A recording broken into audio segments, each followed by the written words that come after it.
Have you ever felt completely surrounded, with no way out? Like the walls are closing in, and every option you've considered just leads to another dead end. You look at the overwhelming odds stacked against you, the mountain of bills, the frightening medical report, the relationship that feels shattered beyond repair, and a sense of despair washes over you. You feel small, powerless, and utterly defeated.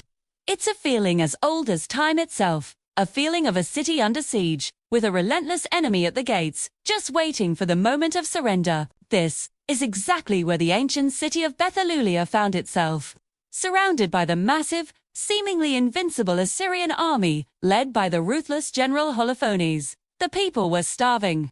Their water was cut off, their hope was dwindling with each passing day.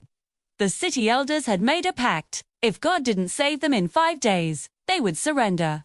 It was a countdown to defeat. The air was thick with fear, the streets filled with the quiet desperation of a people who had lost all hope. They saw the enemy, they saw their own weakness, and they saw no way forward. But in the heart of this despairing city lived a woman named Judith, a widow, known for her profound faith and piety. While others were planning their surrender, Judith was on her knees, praying. She wasn't praying for an easy escape or a magical solution. She was talking to God with a fierce, unwavering trust. She knew that God's power was unlimited by human perception or by the size of an enemy army. She believed that even in the darkest hour, God could make a way where there seemed to be no way. Her prayer wasn't a whisper of doubt, it was a declaration of faith. And then, she rose from her knees. But she didn't pick up a sword or rally an army of her own. Instead, she did something completely unexpected. She went to her chambers, removed her widow's mourning clothes, and adorned herself in her finest garments. She put on beautiful jewelry, arranged her hair, and anointed herself with fragrant oils. She wasn't preparing for battle in the way the world understands it. She was preparing for a divine appointment, with her maidservant by her side. Carrying a bag of ritually pure food, Judith walked straight out of the city gates and into the heart of the enemy camp. Can you imagine the courage that took? To walk willingly into the den of the lion, into the camp of the man who had sworn to annihilate her people.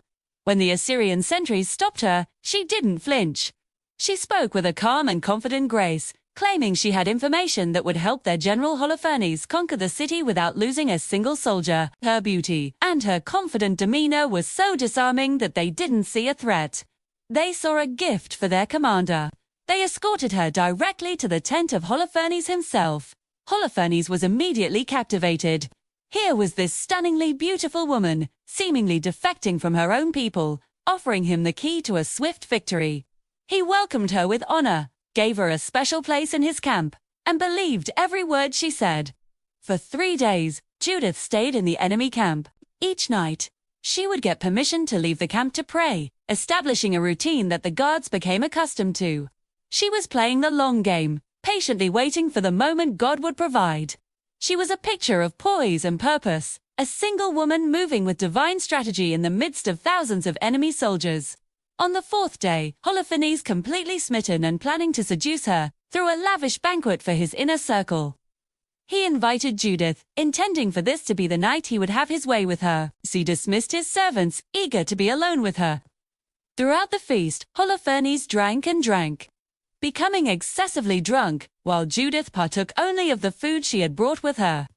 As the night wore on, the great general, the terror of nations, collapsed onto his bed in a drunken stupor, completely unconscious. The moment had arrived. The tent was silent. Everyone else was gone.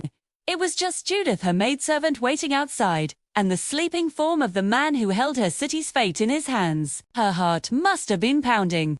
She approached the bed and whispered a prayer, asking God for the strength to do what needed to be done.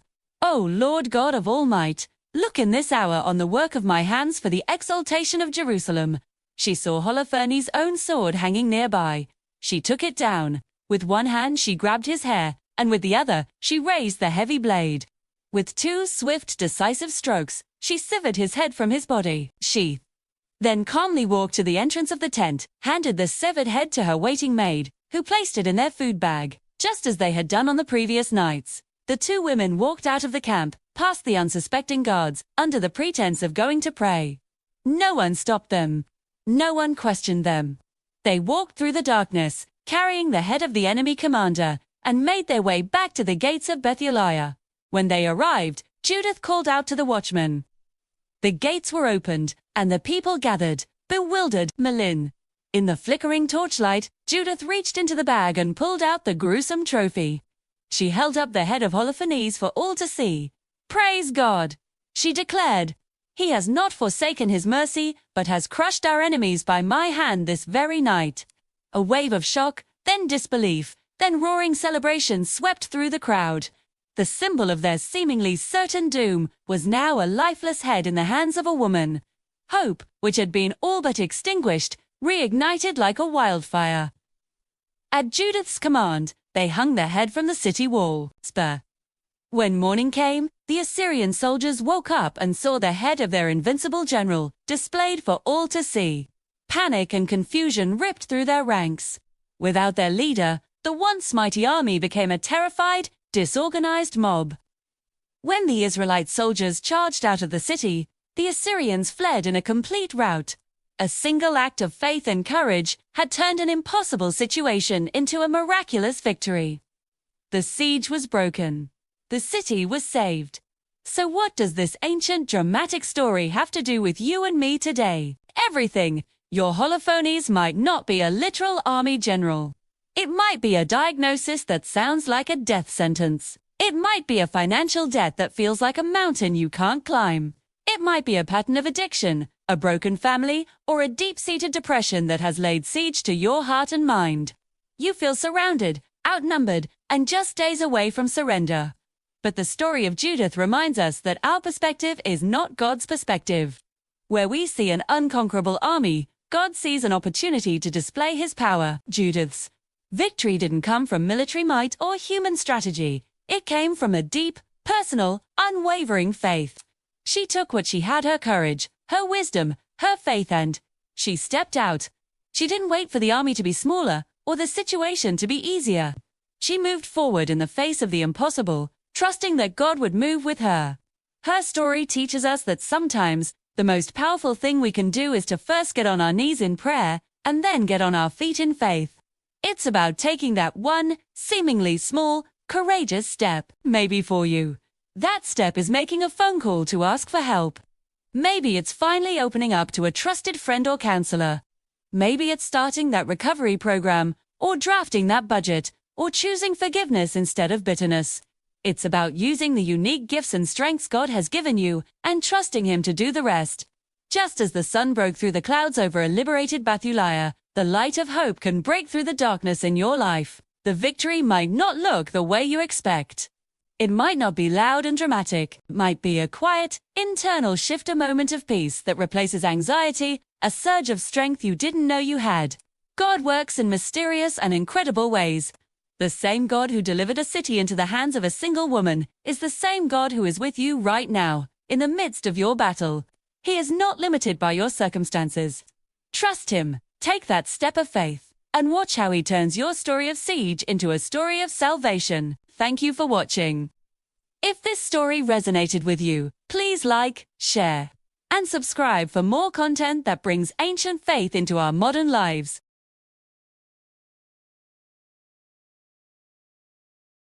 Imagine a small city, Bethulia, surrounded by one of the most feared armies of the time. The walls that once represented security now seemed like prisons.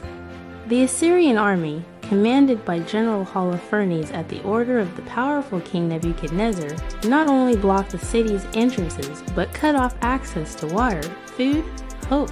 Children cried from thirst, elders murmured desperate prayers, and leaders gathered in anguished councils, not knowing what answer to give the people. It was as if heaven was silent, but God was acting behind the scenes in a way that no one could yet see. When everything seemed lost, when human forces were exhausted and surrender seemed the only way out, something greater was about to manifest. The tears that God sees don't fall into emptiness, and that moment of despair would be the stage for an extraordinary divine intervention. It's exactly in moments when darkness seems to win that light prepares to shine most intensely. Think of situations in your own life when you felt cornered, with no way out, Maybe it was a financial crisis that seemed unsolvable, a medical diagnosis that robbed your sleep, a relationship that crumbled leaving only rubble. In these moments, the feeling of being besieged is real and suffocating. The inhabitants of Bethulia didn't face just a physical army. They faced fear, doubt, the temptation to give up on faith. It's like when you're in debt and creditors call insistently, or when unemployment knocks at the door and bills pile up on the table. The water lacking in Bethulia can be compared to the resources we lack in our personal crises: energy, motivation, mental clarity. But there's something the story of Bethulia teaches us from the beginning. God acts in silence, even when our logic screams that we've been abandoned. You are not alone. God is with you, even when everything around you seems to scream otherwise. Faith in Jesus Christ isn't about the absence of problems, but about uncheckable trust that there's a greater plan being woven. The leaders of Bethulia represent something very human, our tendency to seek solutions within our own limits. They calculated provisions, counted days of resistance, held strategic meetings, but forgot the main thing. When God speaks to the heart, solutions transcend human mathematics. How many times have you tried to solve everything alone, meticulously planning each step, only to discover your forces were insufficient? It's like trying to empty the ocean with a bucket. Bethulia's situation was humanly impossible to reverse. The Assyrian army wasn't just numerous, it was brutal, relentless, professional. Holofernes had conquered dozens of cities before. For him, Bethulia would be just another quick victory. But there's a divine mathematics that defies military logic. 1 plus God is a majority. God heard your prayer, even that one you couldn't verbalize, only sighed in tears. And just as he heard Bethulia's cry, he hears yours too. The siege of Bethulia lasted days, perhaps weeks. Time, in these circumstances, seems to drag like an eternity. Each dawn brought not hope, but another day of suffering. People looked to the horizon waiting for an allied army that never came, for a miraculous rain that didn't fall, for a divine sign that remained absent. And it's precisely in these moments of deafening silence that our faith is tested to the extreme. But here is the profound truth. God saw your pain long before you could put it into words. He saw every tear shed in Bethulia, every thirsty child, every desperate mother. Likewise, He sees your daily struggles, those silent battles you fight far from the spotlight, those fears that wake you at 3 in the morning. God sustained me, the survivors of Bethulia would say afterward, looking back. And you'll say that too, when you realize your resistance didn't come just from your strength, but from an invisible and constant sustenance.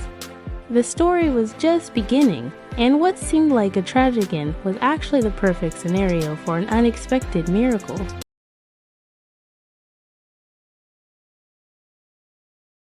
Judith wasn't a trained warrior, had no military experience, nor was she part of the city's council of leaders. She was a widow, someone society of that time would consider vulnerable, fragile, worthy of pity. But there's something external appearances never fully reveal. The inner strength born from intimacy with God, too. While the strongest men of Bethulia trembled before the Assyrian army, Judith prayed. While counselors debated surrender, she sought divine direction. It's fascinating to notice how God sustained me through unlikely people, those the world underestimates. Judith lived a life of prayer and fasting, not as empty ritual, but as genuine communion. She knew God's voice because she spent time in His presence.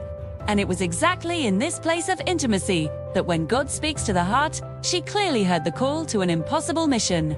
It wasn't an audible voice everyone heard, but that internal certainty, that unshakable conviction that only comes from above. Think of the modern Judiths around you. That single mother who works 2 jobs to support her children and still finds strength to smile. That businessman who lost everything in the crisis but gets up every day to start over. That person facing a devastating illness but continues radiating faith. They're not superheroes, they're ordinary people with an extraordinary God, Judith could have thought. I'm just a widowed woman, what can I do against an entire army? But she understood something profound. You are not alone, God is with you, and when He is, the odds become irrelevant. It's like David facing Goliath, Moses before the Red Sea, Gideon with his 300 men against thousands. Biblical history is full of impossibilities, transformed into triumphs by divine presence. If you're reading this and feel insignificant before your challenges, remember, God doesn't look for the most capable, He enables the chosen. God saw your pain and decided to use exactly you, with your limitations and frailties, to manifest His glory. When Judith confronted the leaders of Bethulia, her courage was impressive. She wasn't delicate or diplomatic, she was direct and firm. She rebuked those men for doubting God, for establishing deadlines for divine intervention, for trying to negotiate surrender. Who are you to test the Lord? She questioned. This teaches us something crucial about true faith. It's not passive, it acts, it confronts, it takes a stand. How many times have you conformed to unjust situations because you believed you had no power to change them? Judith shows us that faith in Jesus Christ isn't about resigned acceptance, but about active trust. She didn't wait for men to solve the problem, didn't cross her arms waiting for a miracle to fall from heaven. She became the instrument of the miracle. It's like that person who, instead of just complaining about neighborhood violence, organizes a social project. Or that professional who, instead of lamenting unemployment, creates their own business. God heard your prayer, but now He's asking, are you willing to be part of the answer? Judith's moment of decision is that turning point we all face at some point in life. She could have remained safe in her house, continuing her prayers and fasts, waiting for others to act. But there's a moment when prayer needs to find legs and walk. When everything seemed lost, she stood up, not with human arrogance, but with divine confidence. She prepared not just physically, but spiritually. She didn't trust in her beauty or intelligence, but in the promise that God acts in silence, even when no one perceives His movement. It's like that moment when you know you need to have a difficult conversation, make a risky decision, take a step of faith that could change everything. The tears that God sees aren't ignored, they're seeds of transformation.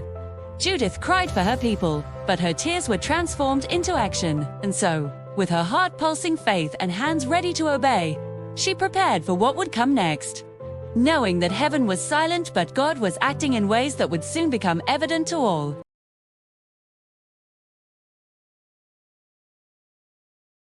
Judith's strategy was risky, audacious, humanly insane. She beautified herself, wore her best clothes, adorned herself with jewelry and perfumes, and deliberately walked toward the enemy camp. Imagine the scene.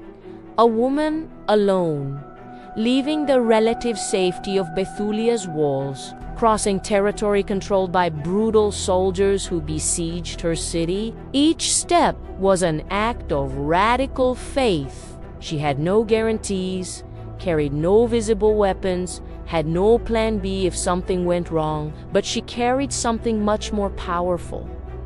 The certainty that God sustained me up to here and will continue sustaining me forward. It's this kind of faith that transforms ordinary people into extraordinary instruments. When God speaks to the heart with this clarity, fear doesn't completely disappear, but loses the power to. Judith knew she was being guided, that each step wasn't taken alone, that there was an invisible but real presence walking beside her. Think of moments when you needed to enter enemy territory in your own life. Maybe it was that crucial job interview where you felt completely out of your comfort zone, or that moment when you needed to ask forgiveness from someone you deeply hurt, or when you had to confront an addiction that dominated your life. These are modern enemy camps, places where our vulnerability is exposed, where failure seems more likely than success. Judith teaches us that you are not alone. God is with you even in the most hostile territories. She pretended to be betraying her people, but was actually executing the divine plan. This requires wisdom that transcends human cleverness. It's like Joseph in Egypt, who needed to pass through prison before the palace, or like Esther, who risked her life to save her people. God saw your pain, and often the path to victory passes through places that test every fiber of our trust. But it's precisely in these places that faith stops being theory and becomes living experience. When Judith arrived at the Assyrian camp, her beauty and eloquence immediately impressed. The soldiers took her to Holofernes, and she carefully wove her story. She claimed to be a deserter bringing valuable information about Holofernes, arrogant and confident in his power, easily believed. After all, why would a fragile woman be a threat? He completely underestimated what was before him. This shows us something profound about how God acts in silence. He uses what the world considers weak to confound the strong. It's like when you face an impossible situation and the solution comes from where you least expect. Maybe it's an opportunity arising through a casual contact, or a brilliant idea that emerges in a moment of prayer, or a door that opens when all others closed. God heard your prayer and often responds in creative, surprising ways that completely escape our mental scripts. Judith spent days in the camp, gaining trust, waiting for the right moment, keeping her faith firm even surrounded by enemies. Judith's patience during these days of waiting is a teaching in itself.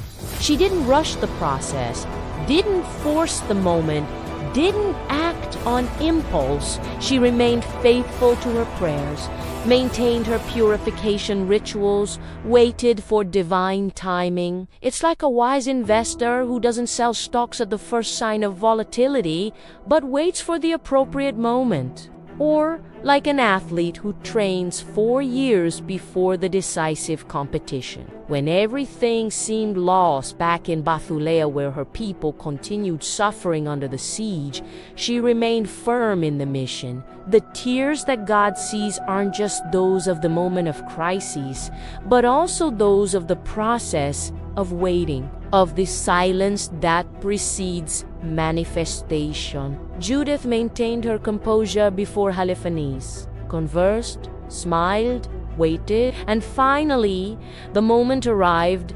The proud general decided to hold a banquet and invited Judith. Heaven was silent, but God was acting, positioning each piece on the board, preparing the outcome that no military strategist could have predicted. Faith in Jesus Christ teaches us that divine plans unfold at the right time, not 1 second before, not 1 second after.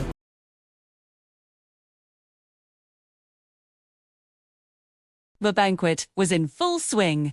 Holofernes drank wine without moderation, celebrating in advance another victory he considered guaranteed. His inflated ego completely blinded him to the approaching danger.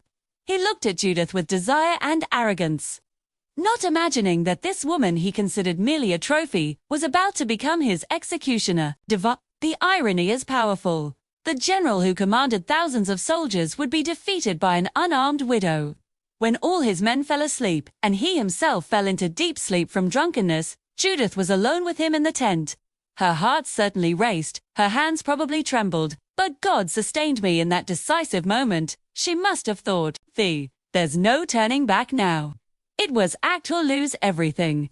And it was exactly at this critical point that when God speaks to the heart, courage transcends natural fear. Judith didn't hesitate. She took Holofernes' own sword, raised it with strength that wasn't just hers, and delivered the blows that would separate the head from the enemy's body. Imagine the scene with all its visceral details. The weight of the sword in Judith's hands, the moment of breathing deeply before the irreversible act, the silent prayer asking for divine strength, and then the blow. It wasn't an act of personal revenge, but of collective liberation. Judith wasn't there out of hatred, but out of love for her people. It's like those decisive moments in life where you need to cut off the head of something that's destroying you. It could be ending a toxic relationship that drains your energy. It could be quitting a job that's killing your dreams. It could be confronting an addiction that controls your actions. It could be forgiving someone who hurt you deeply, thus cutting the chains of resentment. God saw your pain and knows exactly what needs to be eliminated from your life for you to experience freedom. But here's the hard part. Often you'll have to be the instrument of that elimination. You are not alone. God is with you, providing the strength, but your hands need to hold the sword. After the act, Judith placed Holofernes' head in a bag and left the tent as if nothing had happened. Her servant accompanied her, and together they crossed the enemy camp toward Bethulia. No one stopped them. No one suspected. It was as if they were invisible, protected by divine covering. The guards who normally would have questioned simply let them pass. This is God acting in silence, moving behind the scenes, orchestrating details that escape human comprehension. It's like those situations when you escaped an accident by seconds, or when an opportunity arose exactly at the right time, or when a door opened inexplicably.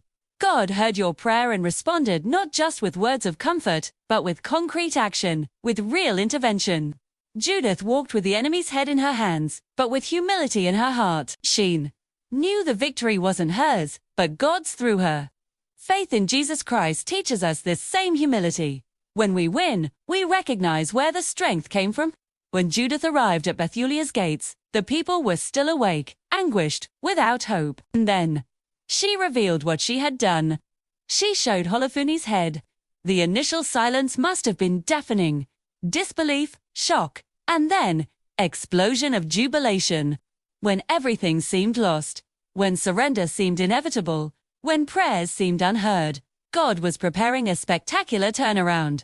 The tears that God sees during the night are transformed into shouts of joy in the morning. Too. Those people who cried from despair now cried from gratitude. It's exactly like this in our life. Heaven is silent, but God is acting. And when He acts, the transformation is complete. Imagine those who had already lost faith, recovering it instantly. Imagine the leaders who doubted being confronted with living evidence of divine power. Judith didn't need to make long speeches. Holofernes' head spoke for itself. Sometimes, the most powerful testimony isn't our words, but the impossible victories God works in us. Those no one can deny or explain with human logic.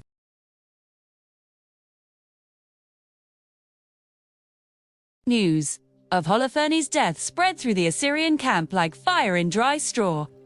When the soldiers discovered the decapitated body of their commander, panic was instantaneous and overwhelming.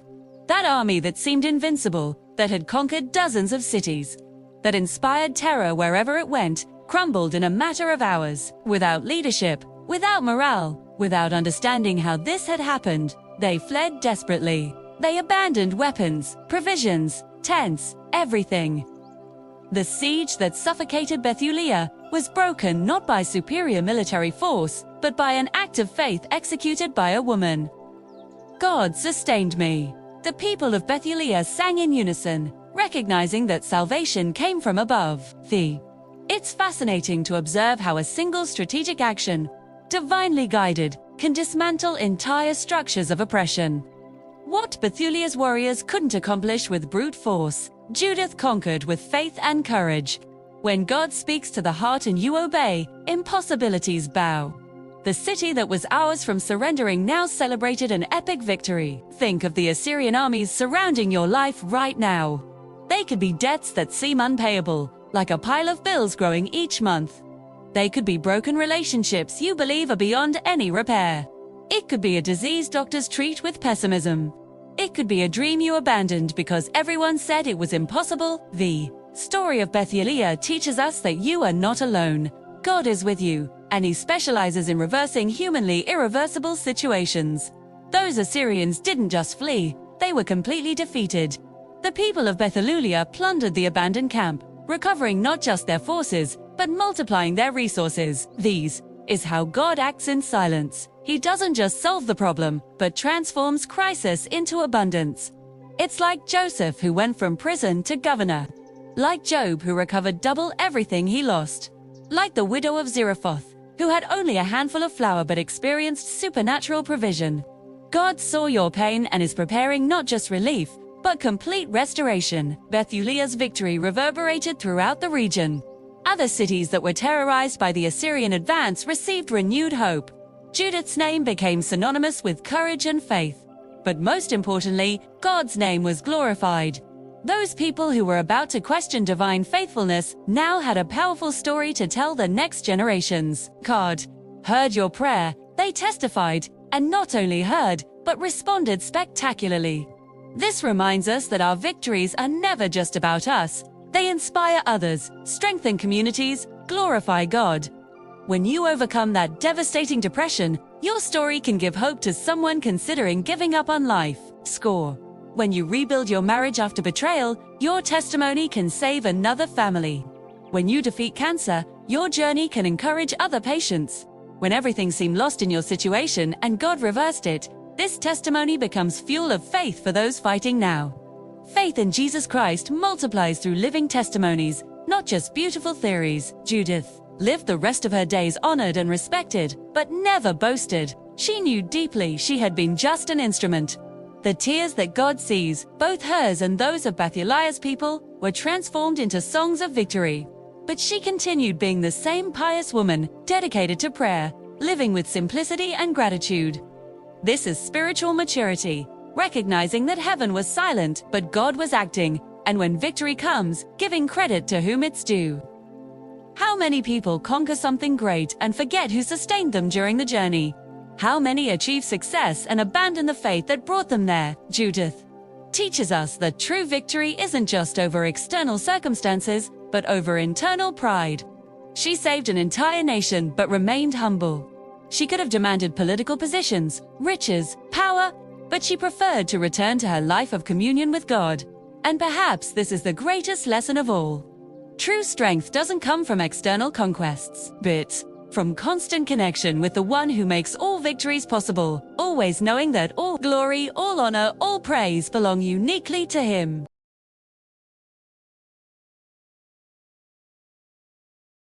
So, what are you going to do with everything you just learned? Judith's story wasn't preserved for thousands of years just to be admired, but to be applied. Are you going to continue paralyzed before your Holofernes? Or are you going to rise with the same courage she had? Think carefully. How many victories have you already let pass simply because you believed they were too impossible? How many blessings stayed on the other side of your comfort zone because you were afraid to take the first step? The great difference between people who live mediocre lives and those who experience the extraordinary isn't talent, luck, or connections. It's faith in Jesus Christ translated into courageous action. It's the willingness to obey when God speaks to the heart, even when everything around screams for you to retreat. Let's be practical here. What's your enemy camp that you need to invade this week? What difficult conversation are you postponing? What risky decision do you know you need to make? What destructive habit do you need to behead once and for all? Judith didn't wait for circumstances to improve. She didn't wait until she felt completely prepared. She acted while the siege was still active, while her people still suffered, while fear was still real. And it's exactly this you need to do now. You are not alone. God is with you, but He's waiting for you to take the step of faith. God sustained me up to here, you can affirm, and will continue sustaining me from here forward. But divine sustenance doesn't eliminate the need for human action. Judith needed to pick up the sword. You need to pick up yours.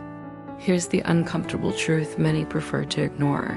Heaven is silent, but God is acting. And often He's waiting for you to cooperate with His plan. The tears that God sees aren't wasted, but they alone don't change situations. They need to be transformed into movement. God saw your pain, yes, but now He's asking you, what are you going to do with this pain? Will you let it paralyze you, or will you use it as fuel for transformation? When everything seemed lost in Bethulia, it was right there the turnaround began. Maybe you're exactly at this point now. And if I'm right, this means your greatest victory is closer than you imagine.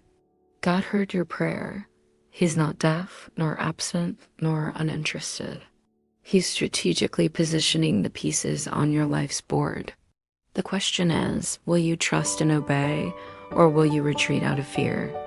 I want to give you a final challenge. In the next 7 days, apply at least one principle you learned here. It could be praying with the same intensity Judith prayed. It could be courageously confronting an unjust situation you've been tolerating. It could be taking a step of faith toward that dream that seems impossible. It could be forgiving someone and beheading the resentment that keeps you prisoner. Do something, even if small, that demonstrates you believe that when God speaks to the heart, obedience brings results. And then come back here and share in the comments what happened. Your testimony could be exactly what another person needs to hear to not give up. Remember, Judith was just a woman, but became legendary because she believed that God acts in silence, preparing impossible victories. You have the same God, the same promise, the same power available. The only difference will be your decision to believe and act. And if you want to continue learning about how to apply biblical teachings in your practical life, subscribe to this channel now and activate notification bells. Don't let this message be just another piece of content you consume and forget. Let it be the turning point of your story. Because the truth is this, your Bethulia may be surrounded now, but liberation is on the way. Your Holofernes may seem invincible, but he's already defeated. You just need to have the courage to pick up the sword and act. God is with you, always has been, always will be. And when you look back, you'll say with conviction, God sustained me, and that's why I'm here. Victorious, transformed, testifying that the impossible is just an opportunity for God to demonstrate his power. So what are you waiting for? The time is now. The victory is yours. Rise up and take possession of it.